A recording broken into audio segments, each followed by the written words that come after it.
ير او خطا دغه فرق دا دی سړی روجه ده روجه نیولې ده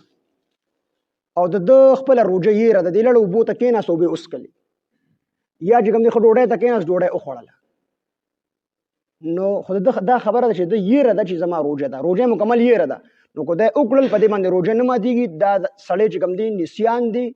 د نه یرشیو په یې سره خوراکو کو اسکا کیو نبی عليه السلام له صحابي راغی د الله پیغمبر ډیر پریشان وي زما خپل روجه یې راوه ما خوراکو مو اسکا کیو زما د پر حکم دی نبی عليه السلام ته فرمایل دا پتا باندې الله خړل او الله در باندې اسکول او ستا روجه نه دمات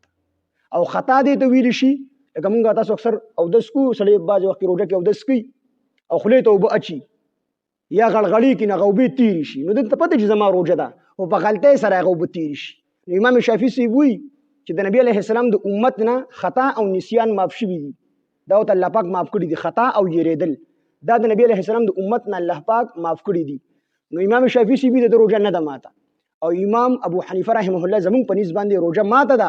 البته کفاره پینشته دي دغه روجه یو قضا بنسي